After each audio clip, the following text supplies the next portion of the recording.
नमस्कार, उत्तराखंड एक्सप्रेस में आप सभी का स्वागत है। मैं हूं नीलू। करते हैं खबरों की शुरुआत। उत्तराखंड कांग्रेस के टिकट दावेदारों की नजर अब दिल्ली पर टिकी हुई है, जहां पर आज स्क्रीनिंग कमेटी की तीसरी मीटिंग होने वाली है और इस मीटिंग के लिए उत्तराखंड के बड़े कांग्रेस नेता दिल्ली पहुंच गए हैं। दिल्ली जाने से पहले नेता विपक्ष प्रीतम सिंह ने कहा कि आज दोपहर 1 बजे मीटिंग होगी और सभी नेता आपस में चर्चा करने के बाद एक एक सीट का नाम फाइनल करेंगे और फिर सेंट्रल इलेक्शन कमेटी यानी सीईसी को नाम पर आखिरी मुहर लगाई जाएगी। तो कांग्रेस की टिकट पर आज बैठक होने वाली है। दिल्ली में आज 1 बजे के आसपास की बैठक होगी, जिसमें नामों पर मुहर लग सकती है। आहुत हो चुकी है और कल निश्चित रूप से हम एक कदम और आगे बढ़ने का काम करेंगे और स्क्रीनिंग कमेटी में सारी ही सीटों पर चर्चा हुई है। कल जो है बैठक होने के बाद सीईसी में जो है कई नाम जो है वो फाइनल हो सके। और कांग्रेस के पूर्व प्रदेश अध्यक्ष किशोर उपाध्याय पर कांग्रेस पार्टी की तरफ से बड़ा एक्शन लिया गया है। किशोर उपाध्याय को कांग्रेस के सभी पदों से हटा दिया गया है। किशोर पर बीजेपी और अन्य दूसरी पार्टियों से नजदीकी बढ़ाने का आरोप लगा है और प्रभारी देवेंद्र यादव ने किशोर उपाध्याय पर बड़ी कार्रवाई की है। उन्होंने सारे ही पदों से हटा दिया गया है। देवेंद्र यादव की तरफ से जारी लेटर में लिखा गया कि किशोर उपाध्याय को कई बार समझाया गया, लेकिन बार बार चेतावनी देने के बाद भी किशोर उपाध्याय नहीं माने और अन्य पार्टियों के संपर्क में रहे। इसलिए किशोर उपाध्याय को सभी पदों से तत्काल हटाया जाता है। हालांकि किशोर उपाध्याय को अभी तक कांग्रेस पार्टी से बाहर नहीं किया गया है। पिछले दिनों किशोर उपाध्याय ने बीजेपी नेताओं से मुलाकात की थी और लगातार चर्चा थी कि किशोर उपाध्याय बीजेपी में शामिल हो सकते हैं और अब किशोर पर कांग्रेस ने बड़ा एक्शन लिया है। हालांकि टिहरी में जब किशोर उपाध्याय से सवाल पूछा गया तो किशोर ने कहा कि उन्हें अभी लेटर नहीं मिला है और लेटर मिलने के बाद ही वो कुछ कह पाएंगे। वैसे अनुमान ये लगाया जा रहा है कि किशोर को भी अंदाजा नहीं होगा कि कांग्रेस पार्टी इतना बड़ा फैसला ले सकती है, इसलिए किशोर भी सख्त में है।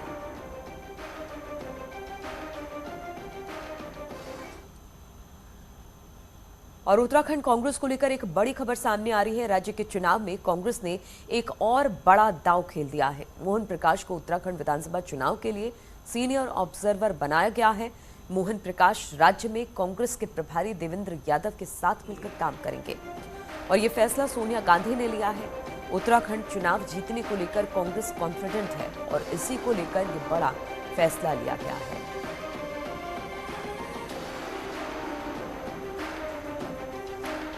और इसी पर बातचीत करने के लिए दीपांकर इस वक्त उत्तराखंड से हमारे साथ जुड़ गए हैं। दीपांकर, लगातार कांग्रेस अब एक के बाद एक लिस्ट की जारी करने की बात कह रही है। आज नामों पर एक तरह से कहा जा रहा है मुहर लग सकती है, तो क्या जितनी लिस्ट होगी आज सब आ जाएगी या पहली आएगी दूसरी का इंतजार करना पड़ेगा? इसको लेकर क्या खबर?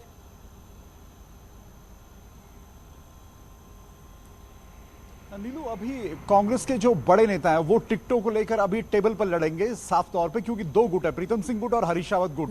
दोनों गुट चाहते हैं कि उनके गुट के नेताओं को ज्यादा से ज्यादा टिकट्स मिले। 70 सीटें हैं और 70 सीटों में आप मान के चलिए कि 30 से 35 सीटें ऐसी जिसमें 11 तो सिटिंग विधायक हैं। इंदिरा हृदय जी का निधन हुआ था जून 2021 में, तो वहां से उनके बेटे सुमित हृदय की दावेदारी है।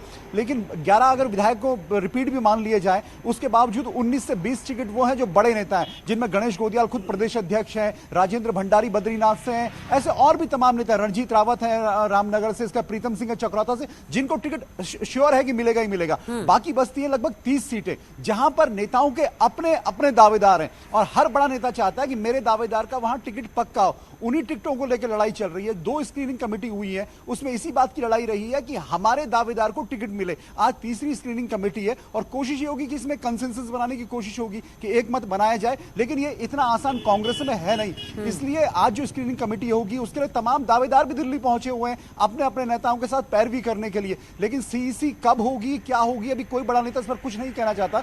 लेकिन उम्मीद यही है कि कांग्रेस की जो पहली लिस्ट आएगी वो इस हफ्ते के आखिर तक या 21 जनवरी से पहले आएगी और दूसरी लिस्ट के लिए और इंतजार करना पड़ेगा।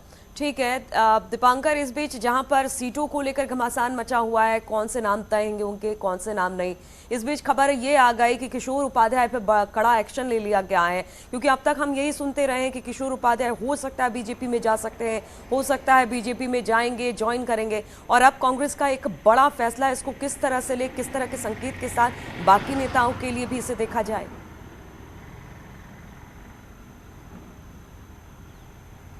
बिल्कुल, किशोर उपाध्याय पे जिस तरीके का एक्शन कल हुआ है, प्रभारी ने जिस तरीके से पत्र जारी किया है कि आप दूसरी पार्टियों के साथ मिले थे और तमाम आपकी पार्टी विरोधी गतिविधियां थी, इसके लिए आप एक्शन लिया जाता है। लेकिन सबसे बड़ी बात इसमें यह है कि किशोर उपाध्याय कांग्रेस के प्रदेश अध्यक्ष रह चुके हैं और एक बड़ा पद उन्होंने होल्ड किया इस राज्य में। 2017 का चुनाव उन्हीं की अगुवाई में हुआ था और वो चुनाव हारे थे। ऐसे में बाकी नेताओं के लिए एक मैसेज साफ है। कुछ दिन पहले कुछ नेताओं से ऑफ द रिकॉर्ड बातचीत हो रही थी, उनका यह कहना था कि पार्टी में आपको अगर अनुशासन बनाना है तो आपको कार्रवाई करनी होगी। जो पार्टी के अगेंस्ट कोई दूसरा स्टेप अगर कोई लेता है, तो किशोर उपाध्याय के एक्शन से कहीं ना कहीं कांग्रेस के दूसरे नेताओं के लिए मैसेज है कि आप अगर लाइन छोड़ेंगे तो आप पर भी एक्शन हो सकता है। और अब किशोर उपाध्याय को देखना होगा कि क्या वो छोड़कर अब बीजेपी में जाते हैं, जिस तरह की अटकलें लगातार लगाई जा रही थी, या फिर कुछ नया रास्ता चुनते हैं। एक बहुत छोटा सा आपसे जवाब चाहेंगे। मोहन प्रकाश को उत्तराखंड का सीनियर ऑब्जर्वर बनाया गया है, इसको क्या सोचकर, किस समीकरण के साथ इन्हें सीनियर ऑब्जर्वर नियुक्त किया गया है?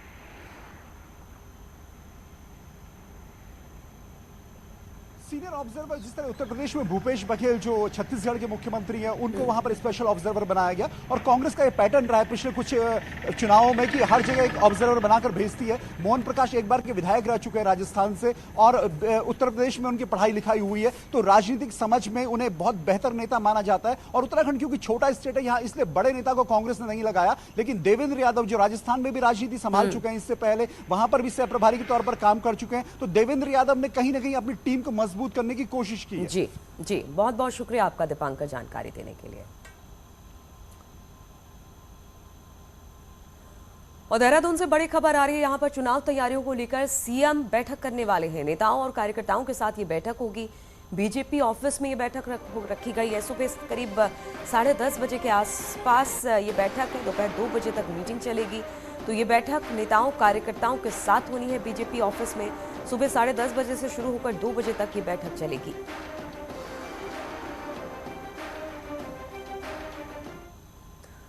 और उत्तराखंड के मुख्यमंत्री पुष्कर सिंह धामी और बीजेपी के 3 पूर्व मुख्यमंत्री बुधवार को एक मंच पर एक साथ नजर आए।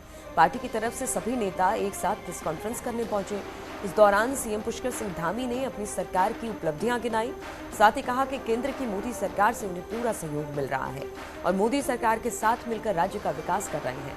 इस दौरान पार्टी की तरफ से नए चुनाव के स्लोगन भी लॉन्च किए गए। सीएम धामी ने कहा कि ऑल वेदर रोड हो या फिर भारतमाला परियोजना, ट्रेन परियोजना, हर प्लान में गंभीरता से काम जारी है।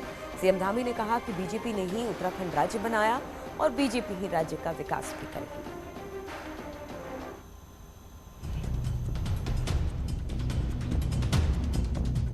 चुनाव से 32 दिन पहले बीजेपी अपने 3 पूर्व मुख्यमंत्री, मौजूदा मुख्यमंत्री और प्रदेश अध्यक्ष को मंच पर ले आई। बुधवार को बीजेपी ने जब किया है, करती है और करेगी सिर्फ भाजपा स्लोगन दिया, तो पूर्व सीएम निशंक, त्रिवेंद्र रावत, तीरथ रावत और सीएम पुष्कर धामी एक मंच पर दिखे। बीजेपी ने क्या किया है और क्या करेगी, ये बात मुख्यमंत्री धामी ने बताई, लेकिन मंच पर त्रिवेंद्र रावत और तीरथ रावत भी मौजूद रहे, जिन्होंने उनसे पहले कुर्सी संभाली और पहली बार विकास की बात और 2022 चुनाव से पहले तीनों एक साथ नजर आए। 3 मुख्यमंत्री बदलने को कांग्रेस ने मुद्दा बनाया है, तो क्या इसीलिए सबको चुनाव से पहले एक साथ आना पड़ा? हमारे यहाँ मुख्यमंत्री बदले होंगे, त्रिवेंद्र जी थे, तीरथ जी थे, मैं हूँ, सरकार एक ही है। मैं बार बार कह रहा हूँ, सरकार की नीतियां वही है, कार्यक्रम वही है और जो हमारा नेतृत्व है वही है। चेहरा बदल गया, मैं आ गया, पहले तीरथ जी आ गए, उससे पहले त्रिवेंद्र जी थे। पुष्कर धामी ने मुख्यमंत्री बदलने की बात को पार्टी का फैसला बताया और यही बात तीरथ और त्रिवेंद्र ने भी कही। दोनों ने कहा कि क्या हुआ, क्यों हुआ, सवाल नहीं है, पर काम बीजेपी ने किया, ये जनता जानती है। 5 साल में ये विषय नहीं है कि कौन रहा क्या रहा, विषय है कि हमने सबने एक लक्ष्य की और हम लोग आगे बढ़े हैं और जो पार्टी की रीति या नीति रही है और समाज का चौमुखी विकास करना, वो हमारा उद्देश्य रहा है और उसी लाइन को लेकर के हम लोग चले हैं। और मैं सोचता हूँ कि यही जनता चाहती भी है, वो काम चाहती है, वो विकास चाहती है। तो वही मॉडल हमने सबने एक मॉडल रखा है और उस मॉडल को जनता के सामने लेके जा रहे हैं, कर रहे हैं। एकजुटता दिखा नहीं रही है, एकजुटता है। और जब सारे दल बिखरे हुए नजर आ रहे हैं, भारतीय जनता पार्टी पूरी एकजुटता के साथ और चुनाव अभियान में लगी हुई है। तीनों सीएम का खैर मुझे तो जानकारी नहीं है, मुझे तो केवल अपनी जानकारी थी, लेकिन निश्चित रूप से इसका एक अच्छा संदेश जनता के बीच में जाएगा। 2017 से 2022 तक 57 विधायकों की सरकार चलाने वाले तीनों मुख्यमंत्रियों को यकीन है कि 2022 बीजेपी जीतेगी। लेकिन सवाल है कि क्या सबको साथ दिखाने के बाद बीजेपी के लिए वाकई जीत की राह इतनी आसान होगी? दीपांकर भट्ट, न्यूज़ 18, देहरादून।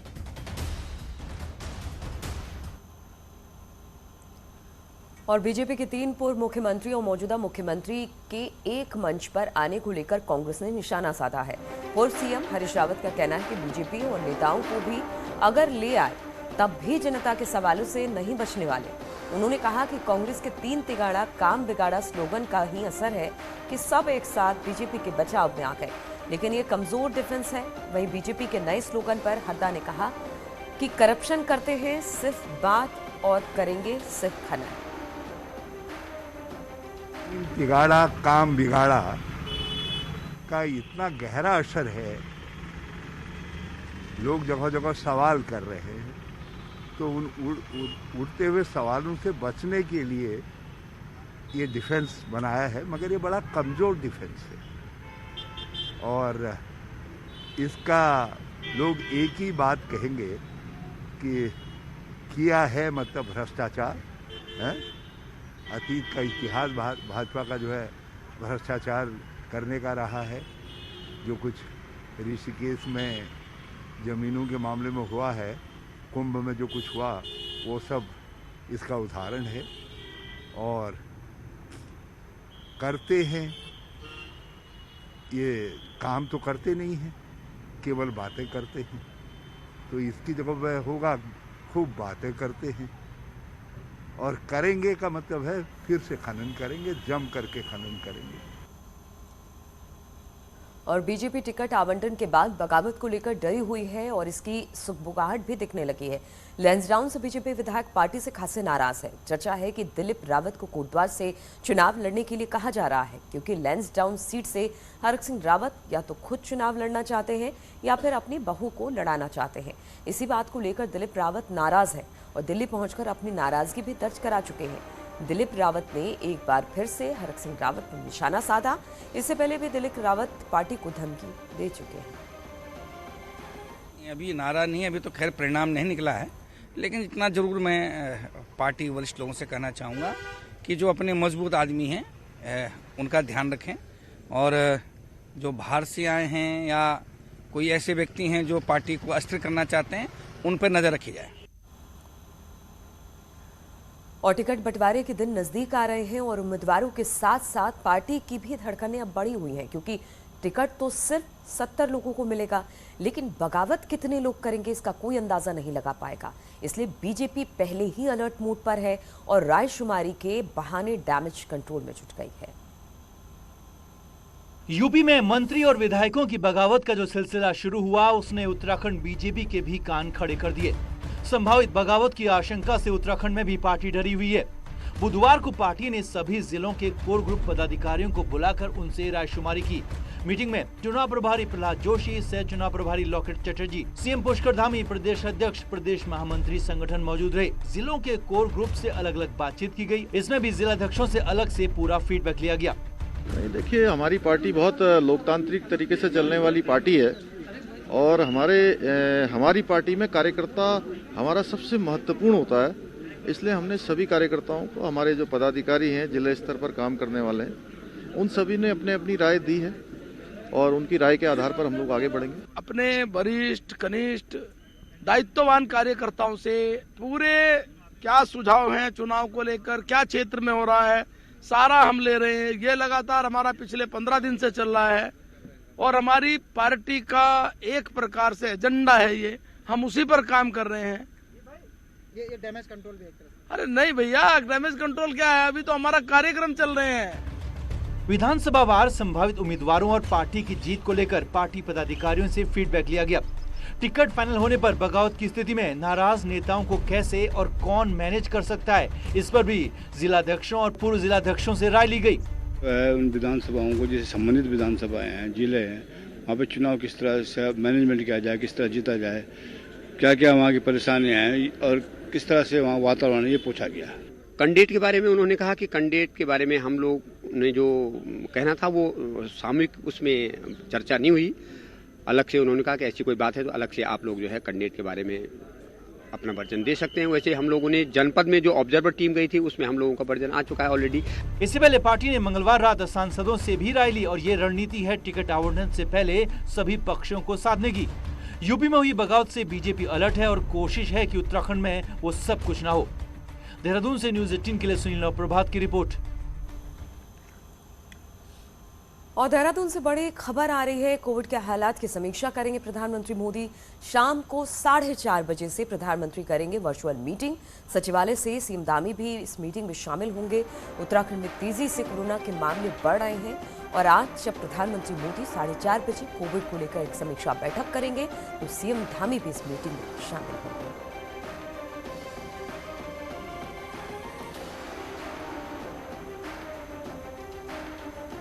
और अब आपको कोरोना अपडेट बताते चले तो राज्य में जबरदस्त तरीके से कोविड के मामलों में उछाल हो रहा है और कल 3000 के करीब नए केस पहुंच गए हैं। पिछले 24 घंटे में राज्य में 2915 नए कोविड के मामले सामने आए हैं और 3 लोगों की इस दौरान मौत भी हो गई। राज्य में अब कोरोना के एक्टिव केस बढ़कर 8018 हो गई है। अकेले अगर देहरादून की बात की जाए तो 1361 केस सामने आए हैं। वहीं हरिद्वार में 374, नैनीताल में 424, उधम सिंह नगर में 217 केस सामने आए हैं। पौड़ी में 131, चंपावत में 119, अल्मोड़ा 85, पिथौरागढ़ 70, टिहरी 63 जहां पर नए मामले सामने आए हैं। और राज्य पुलिस के जवानों के 4600 ग्रेड पे का मामला अब भी नहीं सुलझा है और अब नाराज पुलिस जवान चुनाव ड्यूटी के साथ इस्तीफा और वीआरएस के लेटर पुलिस मुख्यालय भेज रहे हैं। पुलिस जवानों की इस बगावत के बाद विभाग हरकत में है और लगातार उनसे बातचीत की जा रही है। डीजीपी ने सभी एसएसपी को आदेश जारी किया है कि चुनाव तक सभी कांस्टेबल ऐसे मामलों से दूर रहें। लंबे समय से 2001 से भर्ती हुई पुलिस जवान 4600 ग्रेड पे की मांग कर रहे हैं, लेकिन इसका कोई हल अब तक नहीं निकला है। एक मुश्त 2 लाख देने की बात जरूर हुई है, लेकिन उससे जवान जो है वो खुश दिखाई नहीं दे रहे। अभी हम सब मॉडल कोड ऑफ कंडक्ट लागू होने की वजह से जो है हम सभी जो है इलेक्शन कमीशन के अंदर डेपुटेशन में है। इसमें जो हमें ऐसा कोई कार्य नहीं करना चाहिए जो मॉडल कोड ऑफ कंडक्ट का वायलेशन हो। और हरिद्वार में रानीपुर विधानसभा क्षेत्र में विधायक आदेश चौहान के समर्थकों ने पोस्टर और होर्डिंग्स हटाने पर पालिका कर्मचारी के साथ मारपीट कर दी। आचार संहिता लगने के बाद प्रशासन की ओर से राजनीतिक दलों और नेताओं के पोस्टर हटाए जा रहे थे। शिवालिक नगर पालिका के कर्मचारी जब पोस्टर हटा रहे थे उस वक्त कुछ युवकों ने पालिका कर्मचारियों का विरोध करते हुए उनके साथ गाली गलौज की, मारपीट तक की। मारपीट करने वाले युवक विधायक आदेश चौहान के समर्थक बताए जा रहे हैं। कर्मचारी शोभित राज की तहरीर पर सिडकुल थाना पुलिस के कुछ युवकों के खिलाफ आचार संहिता का उल्लंघन और सरकारी कामकाज में बाधा डालने सहित अन्य धाराओं में मुकदमा दर्ज कर लिया है।